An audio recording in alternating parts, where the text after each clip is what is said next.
Hello bachcho, let's read out the question first. For the sustained interference of light, the necessary condition is that the two sources should. So यहाँ पर हमसे क्या बोल रहा है कि यदि हमें इंटरफ्रेंस ऑफ लाइट करना है सो उसके लिए क्या नेसेसरी कंडीशन होगी in regards to the two sources of light. तो चलिए हम देख लेते हैं सॉल्यूशन से। But before of it, let's talk about the key concept which we are going to use here for this question. So यहाँ पर हम simply यही condition लगा देंगे कि जो sustained interference की condition होती है वो क्या होती है। ठीक है, interference की condition.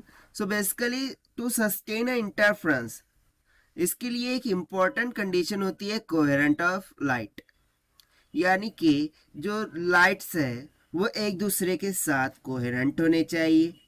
ठीक है, अब ये कोहेरेंट कब होंगे? सो कोहेरेंट होने के लिए जो भी दो लाइट वेव्स है, ठीक है, वो उनका फेज डिफरेंस कांस्टेंट होना चाहिए।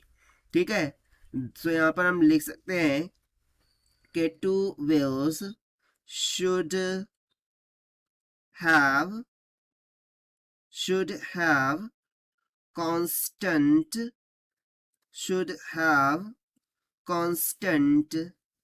phase difference।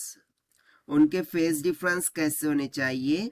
कांस्टेंट होने चाहिए, तभी वो क्या हो सकेंगे? कोहेरेंट। अब कोहेरेंट हो गए यानी कि वो सस्टेन कर लेंगे किसको? इंटरफ्रेंस को।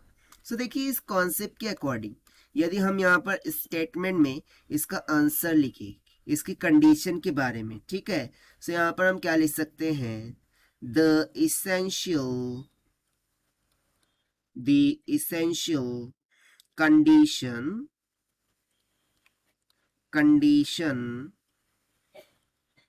for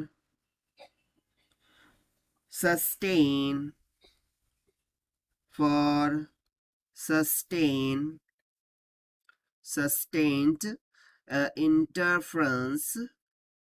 interference उसके लिए क्या कंडीशन रिक्वायर्ड है? इज कांस्टेंट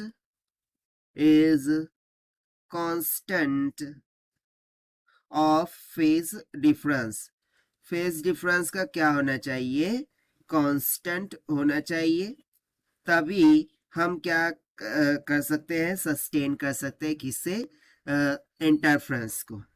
ठीक है, सो देखिए यही हो जाता है इसका सिंपल सा आंसर जो कि हमने सॉल्व किया है by using the concept of sustain interference. और आप बोल सकते हैं कि किसके कॉन्सेप्ट से सॉल्व किया है? कोहेरेंट के कॉन्सेप्ट से सॉल्व किया है। Now let's check the option.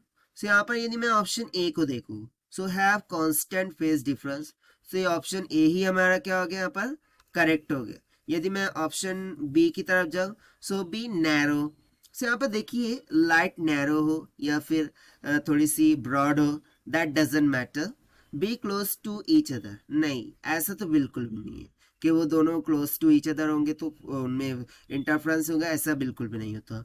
अब सेम एम्पलीट्यूड, यहाँ पर हमने एम्पलीट्यूड के बारे में तो बात ही नहीं की है, इसीलिए only option A will become correct. So this is the required solution. I hope you understood well. Best of luck, thank you.